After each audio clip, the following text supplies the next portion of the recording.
좋은 소식이 들리던데요. 맞습니다. 네. 네. 진리가 태어난. 맞습니다. 우리 이정규 군의 첫 번째 딸. 네. 이 진리가 탄생했습니다. 감사합니다. 감사합니다. 브라보! 열심히 살게요. 엄마를 닮았다고 합니다. 정말 기쁜 일이네. 기쁜 일이야. 아니, 진리는 예수님이 진리잖아요. 네, 맞아요. 네. 하여간 잘 키우세요. 네. 감사합니다. 귀엽게 바람 부는 동네 이름이 뭐예요? 귀엽게 바람 부는 동네. 바람이 귀엽게 불어. 그 동네 가면은. 바람.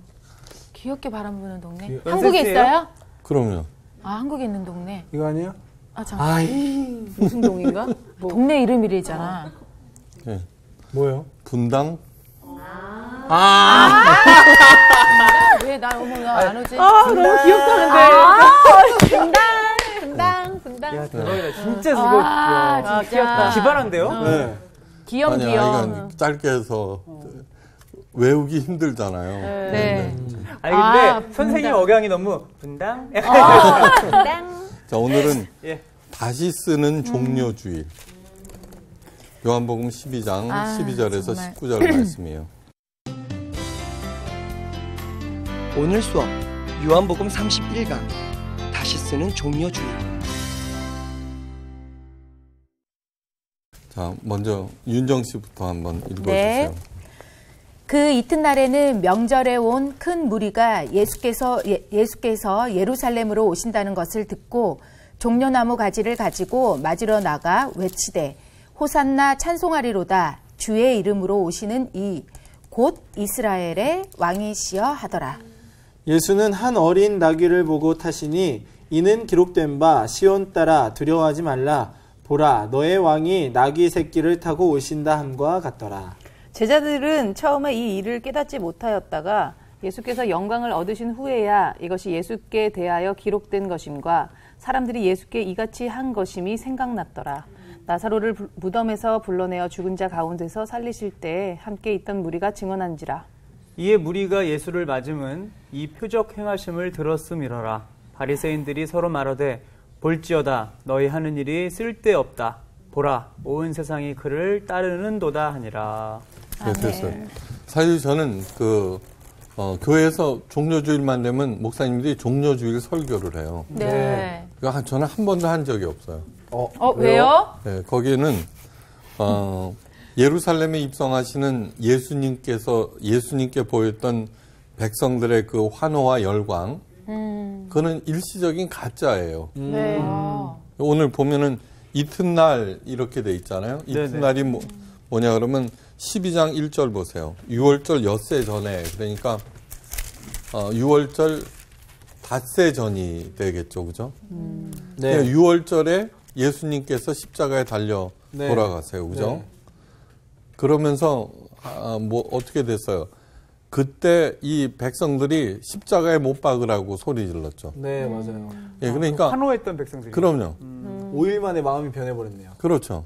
그러니까 그 일시적인 가짜, 예, 가짜 열광은 대단하면 대단할수록 혼란만 가중시키는 거예요, 그죠? 그러네요. 그렇기 때문에 그 일시적인 가짜를 보고 보라. 네. 예수님은 이렇게 환영을 받았다 이러면 안 되는 거죠, 그죠? 네. 어떻든 먼저 종료주일의 유래를 먼저 알아보도록 해요. 이 종료주일은 그 전에 있었던 건 아니에요. 6월절도 그 전에 있었고, 그죠? 오순절도 그 전부터 있었는데 종료주일은 그야말로 예수님 때문에 생긴 거예요. 네. 예. 예수님께서 예루살렘 성에 입성했어요. 그러니까 6월절을 며칠 놔두고 6월절, 오순절, 장막절 이 3대 절기에는 온 이스라엘 백성들이 예루살렘에 모여요. 남자들 특별히. 그 사람들이 몰려와서 종려나무 가지를 들고 환호했어요. 가시는 길에 자신의 겉옷을 깔아서 경의를 표했어요. 이렇게 하는 이유는 뭐냐 하면은 이스라엘 백성들은 언제나 하나님의 구원자를 애타게 기다렸어요. 예, 왜냐 그러면 맨 처음에는 페르시아, 그리스, 그 다음에 로마의 식민지였어요. 그죠? 네. 식민지. 예, 그분이 오셔서 로마와 독재 왕권을 무너뜨리고 하나님 나라를 세워주기를 간절히 원했어요. 그래서 이스라엘 사람들은 뭐 대단한 사람이 좀 나타났다 싶으면은 혹시 그 사람이 하나님께서 보내신 구원자가 아닌가 하고 몰려갔어요. 네. 뭐 세례 요한 때도 그렇고. 네. 네. 또 어떤 이들은 스스로 자기가 하나님이 보내신 메시아라고 자처하기도 했어요. 이단들처럼. 네. 네. 사이비들이 있었네요. 그렇죠. 근데 예수님께서 오셔갖고는 기적을 일으키시고 귀신도 내어 쫓고 병자도 고치시고 더더군다 지금은 나사로라고 하는 사람을 살리기까지 했잖아요. 네. 죽은 그러니까 그 소문이 파다하게 퍼졌어요. 네.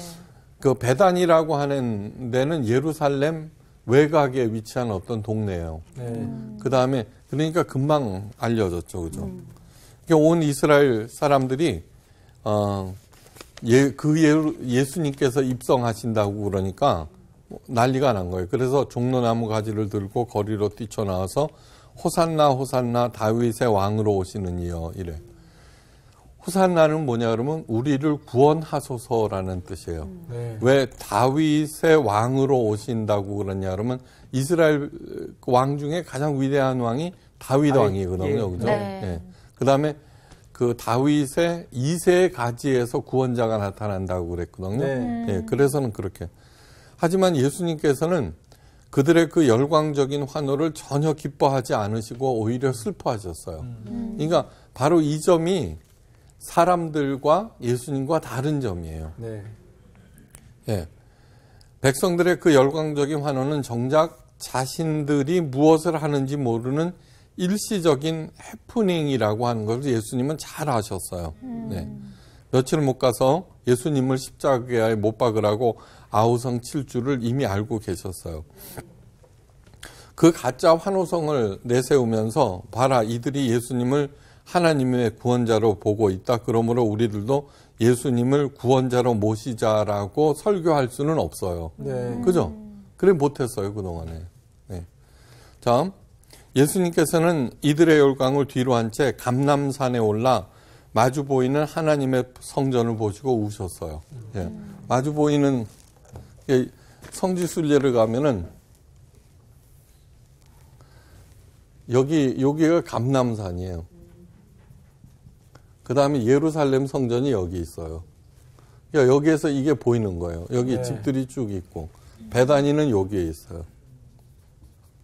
마치 가본 것처럼 얘기하죠. 예, 가봤어요.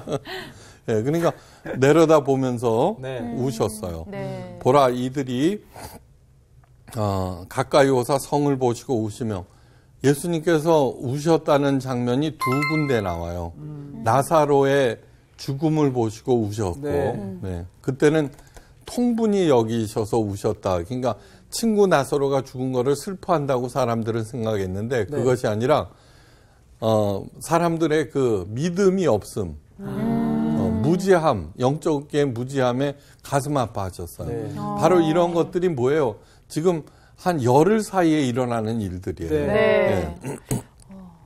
가라사대 너도 오늘 평화에 관한 일을 알았다면 좋을 뻔하였거니와 지금 내 눈에 숨기었도다. 그걸 보지 못한다는 뜻이에요. 그냥 가장 가슴 아파하시는 것은 영적 무지예요. 네. 네, 영적 무지. 네. 정말로 그거는 아프면은 몸 아픈 것보다 마음 아픈 것보다 영적 무지가 가장 심각한 거예요. 그래서 스카펙 박사는 스카펙 박사는 죄를 뭐라고 했냐 그러면은 영적 무지 플러스 게으름이라고 했어요. 게으름. 죄의 근원. 네. 게으름. 예, 영적으로 무지해요. 그 다음에 영적으로 알았다고 하더라도 그것을 교정하려고 하지 않아요. 게으름. 네. 그래갖고는 이렇게 보면은 사람들은 그러니까 자기가 책임져서 뭐를 하는 거를 싫어해요. 네. 그죠? 맞아요. 그래갖고는 어떻게 할까 하다가 자기의 그 영혼을 어떤 사람한테 담당시켜. 네. 그러니까 영웅으로 만드는 거예요. 네. 예. 그러고서 그 사람만 쫓아가는 거예요. 예. 그런 일들이 너무너무 많아요. 네. 특히 교회에서 그런 일들이 많죠. 네. 하여간, 열광적인 환호로 인해서 예수님의 슬픔은 점점 가중되고 한탄은 더욱 깊어질 수밖에 없어요. 예, 그런 영적 통찰력을 가지고 있어야 돼요. 우리들은 무조건 사람들이 환호한다고 좋아해. 아니에요. 그렇지 않아요. 예. 예. 예수님의 슬픔과 그 한탄을 가중하는 일이 또 있어요. 뭐냐면 제자들의 반응이에요. 제자들이 제자의 온 무리가 자기의 본바 모든 능한 일을 인하여 기뻐하며 큰 소리로 하나님을 찬양하여 가로되. 누가복음 19장 37절 나오는 말씀이에요. 그러니까 제자들이 백성들의 그 열광적인 환호에 흥분해서 서로 얼굴을 바라보면서 그래요. 너 봤지? 우리 예수님 인기가 이 짱이야, 짱. 예. 이제 고생 끝, 행복 시작이야. 이랬던 거예요. 예. 저마다 우쭐대면서 서로를 보고 떠들었어요. 예수님이 심정이 어땠을까요? 예, 예루살렘에 오시면은 제자들에게 예루살렘에서는 십자가 처형이 기다리고 있다고 지금 몇 번에 걸쳐서 맞아요. 가르치셨어요. 네. 그런데도 그 말씀은 귀에 담지도 않고 이 제자들의 그 희낙락한 모습을 보고 너무 기가 막혔을 거예요. 그죠? 영적 무지에 대해서. 네. 예. 마치 임종을 앞둔 아버지 앞에서 웃고 떠드는 자녀들을 바라보는 심정. 네. 이었을 거예요. 네. 이번에는 바리새인들이 또 들고 일어났어요. 제자들의 그 기고만장한 모습과 떠드는 소리를 듣고 바리새인들이 선생이여 당신의 제자를 책망하소서. 네. 그러니까 누가복음 19장 39절에 나와요. 그러니까 바리새인들이 이렇게 한 거면 지금까지는 뭐예요? 바리새인들의 세상이었어요. 네. 그죠? 네. 그러니까 언제나 바리새인들을 예수님을 없애버리려고 그 세력을 이렇게 견제하고 늘 그랬죠. 네. 네. 더더군다나 나사로가 살아나자 대제사장들과 제사장들 바리새인들이 모여서 예수님을 죽이려고 그죠? 나사로와 함께. 네. 왜요? 너무 그 파문이 크니까. 네. 예. 그렇게 했는데 그게 아니잖아요, 지금은. 이제 네. 자신들의 세상은 가고 예수님의 제자들의 세상이 오는 것처럼 보이는 거예요, 자기네들이 보기에는. 예수님께서는 그들에게 이렇게 말씀하셨어요. 내가 너희에게 말하노니 만일 이 사람들이 잠잠하면 돌들이 소리를 지르리라. 예. 이 말씀은 제자들을 편들기 위해서 하신 그런 뜻이 절대 아니에요. 이건 뭐냐 그러면은 세상에 억울한 일, 힘든 일, 그런 일들을 사람들은 아무도 모를 것이다라고 지나가겠지만 아니요, 반드시 돌들이라도 얘기한다는 것을 아셔야 돼요. 그러니까 지금 지구 온난화나 인간의 탐욕에 의해서 지구가 몸살을 앓고 있잖아요. 네. 네. 그 탄식이 뭐예요? 화산, 지진 이런 걸로 나타나는 거예요. 태풍. 그죠? 그러니까 예루살렘이 온통 난리법석으로 들끓고 있을 때 유일하게 묵묵히 자기 일을 했던 것은 예수님을 태우고 가던 어린 나귀뿐이었어요. 네. 예. 그러니까 나귀가 뭐예요? 아무리 커봤자 송아지만한 거예요. 그죠? 네. 그 나귀 위에 어른이 타면은 나귀가 안쓰러워 보여요. 맞아. 예. 근데 이 나귀는 너무너무 순하고 착한 동물이라서 그 나귀를 통해서 정신치유하는 거 아세요? 요즘에. 예. 나귀는 나귀를 타는 것으로 그다음에 교감을 통해서 그 정서 장애를 치유하는 그런 프로그램 많아요. 텔레비전에 나왔잖아요. 그죠? 네. 왜냐 그러면 나귀는 굉장히 순종적이고 착해요. 나귀 한번 이렇게 들여다보세요. 굉장히 재밌게 생겼어요, 이놈이. 네. 저랑 비슷한가 보다. 그런 나귀를 타시고 예루살렘으로 들어오시는 예수님을 한번 상상해 보면 어딘지 전혀 어울리지 않아요. 그러니까 여러분 그림을 이렇게 보잖아요. 네. 보면은 그 그림이 예수님이 의도하는 거와는 전혀 다르게 표현되어 있다는 걸 아셔야 돼요. 옛날에 개선 장군들이 백마를 타고 들어오는 그런 식으로 그려놨는데 그거는 예수님의 의도를 전혀 알지 못하는 거예요. 네. 분명 예수님은 그 어린 나귀가 굉장히 가여웠을 거예요. 그죠? 예. 자, 예수님이 왜 어린 나귀를 타셨을까? 그거는 뭐냐 그러면은 그냥 단순하게 한 게 아니에요. 예수님께서 이 땅에 오시고 어떻게 사시고 어떻게 죽으실 거라고 하는 얘기는 구약 성경에 이미 네. 한 500군데 예언돼 있어요. 네. 네. 스가랴 9장 9절에 시온에 따라 크게 기뻐할지어다 보라 내 왕이 내게 임하나니 그는 공의로우시며 구원을 베풀며 겸손하셔서 나귀를 타시니 나의 작은 것 곧 나귀 새끼니라는 말씀이 이루어지기 위해서예요. 네. 그러니까 예수님은 개선 장군이나 승리한 황제와는 전혀 다른 존재라고 하는 것을 머릿속에 집어넣으셔야 돼요. 네. 자, 지난번에 얘기했나요? 오늘날 크리스찬들은 은혜를 나누어 주는 사람이기보다는 죄책감을 나눠주는 존재들이라고 그랬죠. 그죠? 네. 그러니까 나는 은혜를 나누어 줄 자격이 있는가, 그런 성품이 있는가는 그 바로미터가 아주 간단하다 그랬죠. 사람들이 나하고 같이 있는 거를 좋아하느냐. 좋아하느냐 아니냐. 네. 맞아요. 그래, 요즘 직장에서 자기가 교회 다닌다는 것을 네. 밝히지 않으려고 그래요. 맞아요. 왜냐 그러면 예수쟁이들하고는 같이 있고 싶어 하지 않으니까. 예.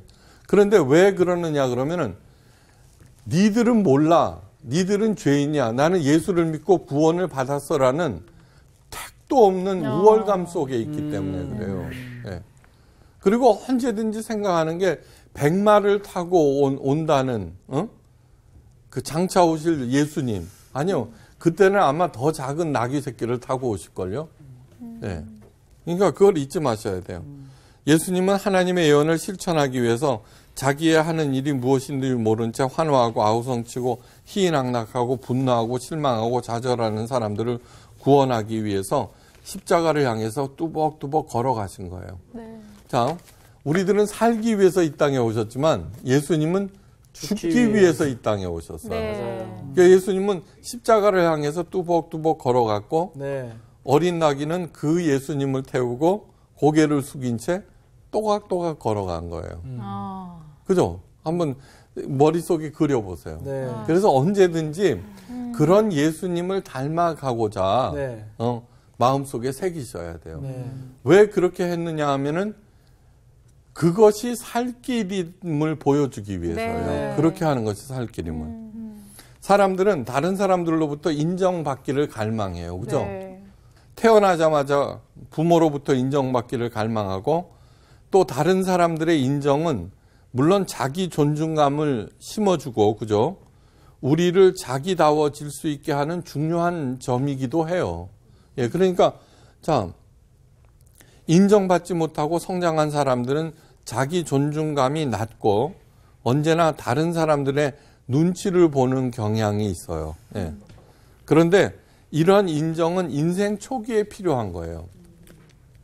그러니까 저는 이런 얘기를 해요. 그러니까 내 안에 어린아이가 울고 있어요. 그런 거 알죠, 그죠? 네. 네. 예, 아직 그 성장하지 못한 분노라고 하는 아기, 네. 인정받지 못, 그런 얘기를 하면은, 그 다음에 저긴 뭐지? 치유 집회하고, 그 다음에 요즘에 상담. 근데 상담? 한번 깊이 한번 생각해 보셔야 돼요. 어른이 되었다라고 하는 것은 그것을 종식시켰다는 얘기예요. 그 다음에 아무리 사람들이 와와해도 그거 아무 쓸모없는 거예요. 진짜 인정은 누구예요? 하나님으로부터 오는 건데 네. 하나님은 우리를 가장 사랑하고 인정하신다고 여기서 누누이 얘기했잖아요. 근데 그거는 안 받아들이고 쓸데없는 그런 얄팍한 사람들의 인정, 그걸 받지 못했다고 내일 모레 죽어야 할 양반이 여전히 그런다는 것은 정말 어리석은 얘기예요. 네. 하나님의 사랑을 알면은 자라나게 돼 있어요. 네. 고린도전서 13장에 뭐예요? 사랑장. 사랑장. 네, 사랑장이죠. 그죠? 네. 거기에서 내가 어릴 때에는 말하는 것이, 행동하는 것이 어린아이와 같았다가 장성한 후로는 어린아이의 일을 버렸노라 그러거든요. 네. 그 하나님의 사랑 안에서 자라나야 되는데 자라나지는 못해요. 그거를 진짜 하나님의 말씀, 하나님의 그 본질을 통해서 하나님과의 관계에서 풀어야 되는데 그거를 뭐 있잖아요. 상담 뭐 이런 거 요즘에 그런데 그거는 별로 바람직한 일이 아니에요. 성인기가 되면은 반드시 심리적인 독립을 이루어야 해요. 내가 누구이며 어떤 존재가 되고 싶은지 남들의 인정에 좌우되지 않고 자신의 소신에 충실할 수 있어야 돼요.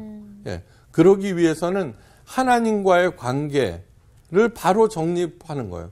하나님은 뭐라고 그러세요?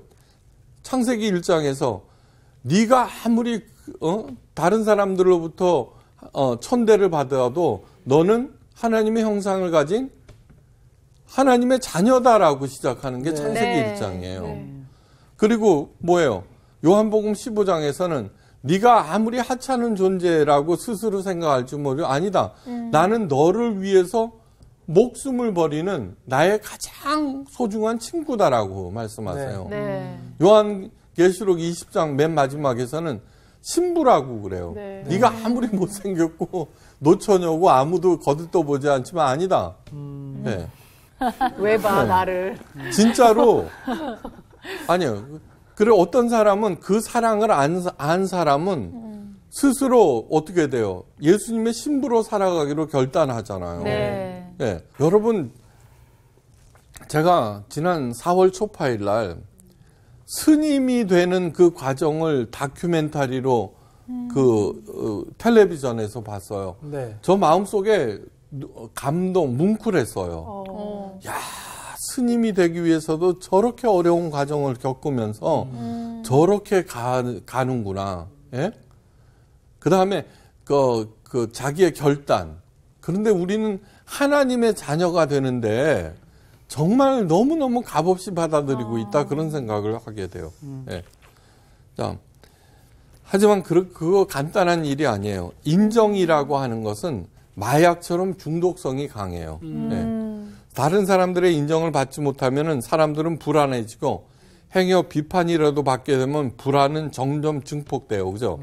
그래서 언제든지 남들이 나에 대해서 뭐라고 하나 촉각을 곤두세워요. 네. 예. 그러니까 그걸 뭐라 그래요? 두 마음으로 갈라져서 요동친다고 그래요. 네. 예. 그런데 우리들은 하나님과의 그 관계에 철저하면은 어떻게 돼요? 세상이 감당치 못하는 사람이 돼요. 예.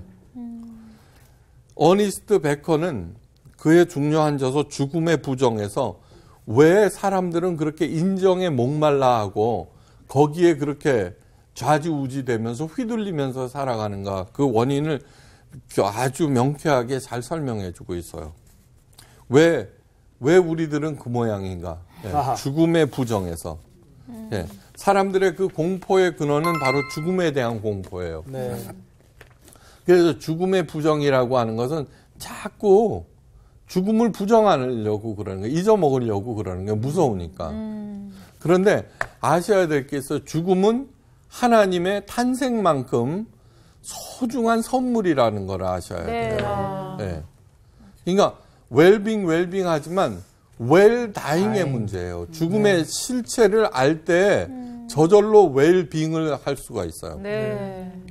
사람들의 그 여러 가지 반응을 알고 보면은 모두 다 이제 살았구나 라는 환호와 이제는 내가 죽었구나라는 절망 사이를 오락가락 하는 거예요. 그죠? 뭐 괜찮다 그러면 해야하다가 맞아. 조금만 야단 맞으면 이제 나 죽었구나 이러고 앉아 있는 거야. 그걸 뭐라고 그러냐면 저기 실존적 공허라 그래요. 상당히 있어 보이는. 네. 실존적 공허. 뭐냐 그러면 자기가 텅 비어 있기 때문에 네. 아무것도 아니에요. 중심이 없기 때문에 다른 사람들의 평가에 의해서 오르락 내리락 한다는 거예요. 네. 죽음의 공포를 잊기 위해서 가장 흔히 쓰는 전략 중에 하나는 대리 권력자에게 빌붙는 거예요. 대리 권리자. 대리 영웅을 만들어서 그 짐을 넘기고 그 곁에 자기는 껌처럼 붙어 있는 거예요. 껌처럼. 네. 그 대리 영웅이 어린 시절에는 부모나 선생님, 연인이나 연예인 커서는 정치 지도자나 교주 또는 교인들에게는 흔히 유명 목사가 그래요. 네. 그리고 많은 목사들이 교인들에게 자기가 대리 영웅이라고 하는 것을 암암리에 강조를 해요. 그래서 아마. 우리 선생님이 우리 목사님 하지 말라고 하시네요. 그럼. 남의 목사님이. 사람 의존증이라는 거 있어요. 네. 서먼 시크니스라고 하는데 네. 시크니스는 병을 얘기해요. 네. 그러니까 많은 교회에서 하나님의 자녀로 독립적인 그거를 만들어야 되는데 그렇죠. 아니요. 끝도 없이 사람 의존, 자기한테 의존하도록 만드는데 그것처럼 가장 나쁜 일 중에 하나예요. 맞아요. 가장 나쁜 일. 그거를 집단적으로 이루어지는 곳이 어디예요? 북한이에요. 네. 무상화 작업. 북한이에요. 네. 자신이 내세운 대리 영웅에게 또 잘 보이려고 애쓰고 대리 영웅이 잘못된 줄 알면서도 그가 무너지면은 자기도 무너짐으로 그 대리 영웅을 목숨을 다해서 옹이하고 있는 거예요. 네. 이 대리 영웅에 의해서 일희일비하다가 끝내는 전이 공포에 떨면서 대리 영웅과 함께 몰락해요. 전이공포. 예, 전이 공포는 뭐냐 그러면 자기가 공포를 감당하지 못하니까 그거를 전이시켜 버리는 거예요. 그 사람한테. 그래요? 해봐요. 많죠, 그런 거. 많죠. 예수님을 대리 영웅으로 따르는 경우가 굉장히 많아요. 그죠? 네. 그거는 그래도 조금 다행이에요. 그나마 예수님한테. 아무리 김정은이, 김일성이, 그 다음에 이만희, 문선명이 어쩌고저쩌고 그래도 사람이니까 끝나거든요. 끝나거든요. 예수님을 대리 영웅으로 따르면은 그나마 조금 다행이에요. 대단히 조금이에요, 그러나. 네. 또 그렇게 하는 것을 좋은 믿음이라고 생각하는데 그것은 심각한 오해예요. 제자들이 굉장히 좋은 예예요. 예수님을 향한 환호에 우쭐하다가 예수님께서 십자가에 달리자 모두 낙담해서 도망가 버리잖아요. 네. 네. 똑같은 현상이 나타나는 거예요. 그러니까 종료주일날 예수님에 대한 환호로 설교하는 것은 예수님을 대리 영웅으로 그냥 이렇게 껍데기 영웅으로 세우는 그거밖에. 그러니까 정말 깊이 생각해야 돼. 신중의 신 만군의 여호와를 믿는다는 이유로 타 종교나 세상 사람들을 멸시하는 것 역시 같은 오해에서 비롯한 정말 불쌍한 행위예요. 예. 예수님은 물론 영웅 중에 영웅이세요. 네. 그러나 영웅이라 그러면 어떻게 돼요? 군림하고 지배하죠, 그죠? 네. 영웅. 근데 예수님은 거기에 대해서 전혀 관심이 없어요. 군림과 지배하는 가장 먼 거리예요. 그래서 백마 대신에 어린 나귀를 타셨어요. 네. 헬만 헤세의 동방순례라는 작품에 예수님의 본질이 잘 묘사되어 있어요. 그러니까 우리는 예수님을 따른다고 그러잖아요. 따르라고 그랬어요. 나를 섬기라고 하지 않았어요. 네. 네. 그걸 어떻게 해서든지 뽑아버려야 되는데 자꾸 왕 중의 왕, 경배 받으소서 이런 복음성가들 많잖아요. 그 요한 씨 노래 잘 만들어야 돼요. 그러니까요. 아니요, 진짜로요. 높임 받으소서 이런 거 아니잖아요. 그거 아니에요, 그거는. 아니요, 진짜로 잘 만들어야 돼요.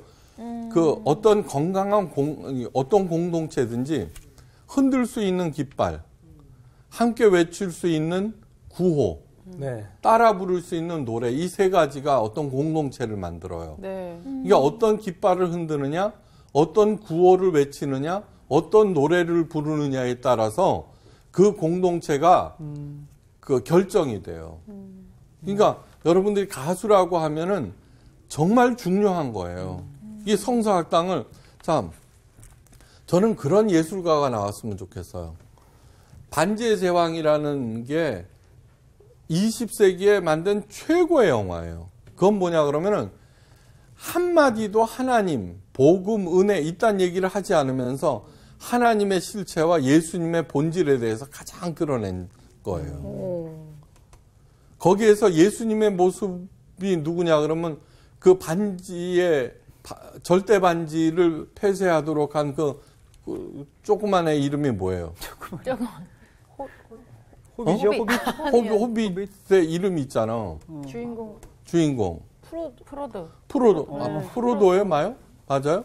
프로도는 그 뚱뚱한 애 아니야? 아니야. 프로도 맞대요. 프로도 프로도요. 그게 뭐냐 그러면은 왜 걔한테 이거 봐요. 그 절대 반지를 그 순수하다는 요정도 있죠. 그 반지를 가졌을 때 절대 권력에 대해서 흔들리는 거 한번 보았죠. 그런데 그 꼬마는 가장 겸손하고 힘없고 그 절대 반지를 가졌다고 하더라도 휘두르지 않기 때문에 걔한테 그것을 없애는 그걸 맡긴 거예요. 간달프 있죠, 간달프. 예. 훌륭한 도사 아니에요, 그죠? 그 간달프한테도 그 반지를 주자 간달프가 뭐라 그러는지 아세요? 나는 그 반지를 가질 자격이 없다고 그래요. 아니요, 컨트롤할 파워가 없다는 거예요.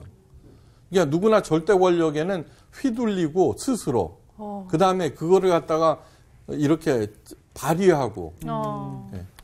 그러니까 예수님을 닮아 오늘 이 얘기를 잘 듣고서 내가 바로 그런 사람이 되겠다라는 생각을 해야지 오늘 예수님의 그 종료주일 설교는 성공이에요. 네. 거기에 나오는 주인공은 일군의 남자들과 함께 깨달음을 찾아 함께 순리의 길로 올라요. 거기에 나오는 HH라고 표현되는데 일행 중에 레오라는 하인이 식사 준비나 허드렛 일을 하였고 저녁이 되면은 노래를 불러서 지친 사람들에게 활력을 불어넣곤 했어요. 몇 해에 걸친 여행에서 많은 난관에 봉착하고 하지만 위기를 잘 극복했어요. 그러는 어느 날 그 하인 레오가 사라져 버려요. 그 이후 갑자기 순례단은 하인인 줄 알았는데 걔가 없어지자 혼란에 빠지고 이 주인공은 그 혼란 속에서 거의 죽을 뻔해요. 사람들은 자기들이 여기까지 오게 된 것은 그 하인 레오의 덕분이란 것을 깨닫게 돼요. 네. 이 주인공 HH라는 사람은 레오를 찾아서 몇 년 헤맨 끝에 레오를 만나고 깜짝 놀라게 돼요. 진꾼이자 하인으로 알고 있던 레오가 사실은 최고 지도자, 지도의 영, 더 가이딩 스피릿. 그 위대하고 고귀한 리더였다는 걸 알아요. 예. 로버트 그린리프는 헤세의 동방숭배의 깊은 강명을 받고 리더로서의 하인이라는 책에서 서번트 리더십을 제창을 해요. 서번트 리더십. 네. 예. 그걸 한번 깊이 생각해 보세요. 서번트 리더십, 종으로서의 리더가 바로 예수님이세요. 네. 이 일을 하는 섬기는 종이 되고자 어떤 단체, 무슨 업종에서도 마찬가지예요. 하는 한 하나님께서 반드시 높여요. 우리들은 리더가 될 사람은 따로 있다고 생각하는데 그러나 절대 그렇지 않아요. 네. 오리지널스라는 책이 있어요. 요즘에 새로 나온 두꺼운 책이에요. 네. 네. 거기에서 창의력에 대해서 얘기하거든요. 그 책은 누구나 다 한번 읽어봐요. 창의력은 특별한 어떤 재능이라고 생각하는데 땡 아니에요. 틀린 거예요. 리더는 어떤 특별한 재능이다. 리더십 네. 땡 아니에요. 네. 저기 조셉 자보로스키가 쓴 리더란 무엇이냐 이 책도 꼭 한번 읽어보셔야 돼요. 우리들은 각각 떨어진 연약한 존재라고 생각해요. 우리 스스로 보면 정말 별 볼 일 없잖아요. 네. 그래서 나 하나가 뭘 어쩐다고 세상이 변하지 않을 거라고 생각하는데 그것처럼 잘못된 생각이 없어요. 네? 노래 하나로 히트 친다니까. 진짜 좋은 노래. 거위의 꿈? 네. 뭐 그런 노래들이 있잖아요. 한번 그런 노래를 한번 그렇게 예수 진짜 왜 아까 반지의 제왕을 얘기를 들었냐 그러면 우리들은 있잖아요. 세상 노래하고 똑같이 만들어 놓고 별 볼 일 없이 만들어 놓고 거기에 자꾸 강조하느라고 예수, 사랑, 말로만 붙인다는 거야. 그거는 아니에요. 그전에는 기독교가 세상 문화를 리드해 갔어요. 지금은 뭐냐 그러면 아무리 어쩌고저쩌고 그래도 아류인 거야. 그래서는 안 된다는 거예요. 그전에도 얘기해서 글리세린이 담긴 투명한 통에 잉크 한 방울을 떨어뜨려요. 그리고 돌려요. 그러면 원심력에 의해서 그 잉크가 글리세린으로 쫙 빠져 나중에는 파란 글리세린이 되겠죠. 그죠? 그걸 거꾸로 돌려. 그러면은 놀라운 일이 생겨요. 퍼져나갔던 그 길을 따라서 잉크 작은 미세한 알갱이들은 모여서 딱 모여요. 예, 리더란 무엇이냐라는 책에 나와요. 이 실험은 뭐냐 그러면은 각각 흩어진 존재 같으나 사실은 근원과 연결되어 있다는 걸 얘기해요. 예. 다시 말해서 작은 잉크 한 방울과 같은 우리들도 얼마든지 전체를 변화시킬 수 있다는 뜻이에요. 네. 그러면 리더라고 하는 자각을 가지고 그렇게 시도하는 거예요. 이거를 통해서 사람들을 살리겠다는 그런 생각으로. 히브리서 기자가 말해요. 거룩하게 하시는 자와 거룩함을 입은 자들이 다 한 근원에서 난지라. 그러니까 우리들은 뭐냐면 예수님을 대리영웅으로 만들면 맨날 가만히 있으면서 그죠? 나를 구원하소서 그릇한 얘기만 하고 앉아 있는 거예요. 그래서 저는 청년 집회 가잖아요. 그 수천 명의 청년들이 막 이런 멍하니 있는 거 막 이렇게 하면 심하게 얘기하면 있잖아요. 그 차라리 락 페스티벌이 나아요. 거기는 놀자판 아니에요. 그냥 그걸로 그거 아니에요. 그거 아니에요. 그거 아니다. 그러므로 형제라 부르시기에 부끄러워하지 아니하시느니라. 하나님께서 예수님께서 나를 형제라고 부르는데 부끄러워하지 않게 네. 하는 거예요. 거룩하게 하시는 분, 거룩함을 입은 자, 곧 우리들을 얘기하죠. 그죠? 네. 거룩하게 하시는 분은 하나님, 네. 거룩함을 입은 자 우리들. 예. 거룩함을 입은 우리들이 생명과 능력과 거룩의 원천이신 하나님과 연결되어 있고, 그러므로 내가 참 생명의 일, 사람을 살리고 세상을 변화시키는 일을 해갈 때 하나님께서는 가만 안 있어요. 수많은 사람들을 보내줘요. 수많은 사람들을. 요번에 그 안수지가 떴다며. 아니요. 그거 굉장히 중요한 포인트예요. 이거는 뭐냐 그러면은 그동안에 행운이 아니야. 그동안에 잘 살아왔나 보지. 하나님께서 쓰시겠다는 표시로 받아들이셔야 돼요. 그래, 그걸 갖다가 그렇게 하려면 그동안에 연습을 안 했기 때문에 그냥 겸손한 척하고 또 뭐 사랑, 예수님 그런 나부랭이나 이렇게 해서 또 적당한 복음 성가 이런 거 만들고 그래서는 그 인기에 이렇게 편승하려는 그런 생각을 한다고 사람들은. 그래서는 안 돼요. 그것을 하나님의 부르심으로 알고서 진짜로 기도하면서 진짜 노래를 만들어야 되는 거예요. 진짜 노래. 그래서 성경을 우리를 작은 그리스도라고 부르는 거예요. 네. 그리고 예수님께서 분명히 말씀하셨잖아요. 나보다 더 큰 일을 하리라. 네. 네. 그래서 예수님은 그런 사람을 형제요 친구라고 부르시기에 전혀 주저하지 않으세요. 예수님께서 이 땅에 오신 이유는 바로 그것을 깨닫기 위함이에요. 아무리 환호성이 크더라도 예수님은 오히려 점점 슬플 뿐이에요. 그러니까 여러분들도 그 자기에 대해서 와와하는 거 그 허상에 휘둘리지 말고 그러면 그럴수록 어떻게 돼요? 가슴 아파하면서 자기를 갖다가 해서 진짜 사람으로 만들어야 돼요. 스스로 율법을 통해서 영웅이 되고자 했던 사도 바울이 말해요. 내가 확신하노니 사망이나 생명이나 천사들이나 권세자들이나 현재일이나 장래일이나 능력이나 높음이나 깊음이나 다른 아무 피조물이라도 우리를 우리 주 예수 그리스도 안에 있는 하나님의 사랑에서 끊을 수 없느니라. 이 얘기는 뭐냐 그러면 높음 깊음이 뭐예요? 인기, 권력, 그 다음에 내가 가지고 있는 뭐 어쩌고 저쩌고 뭐 인격 뭐 그거 다 뭐 소용이 없다는 거야. 하나님의 사랑. 네. 하나님의 사랑이라고 하는 게 뭐예요? 내가 정규를 사랑해. 그러면 정규하고 나하고 관계가 있게 된다는 그렇죠. 얘기예요. 네. 다시 말해서 사랑은 관계를 연결시켜주는 강력한 접착제예요. 하나님의 사랑으로 연결되어 있다는 것은 하나님과 그죠? 하나님의 사랑 안에 있다는 것은 그렇게 연결되어 있다는 거예요. 그러니까 그 사랑 안에서 내가 나만이 할 수 있는 그 일들로 하나님께 영광을 돌리는 것이 우리가 해야 할 일이라는 거.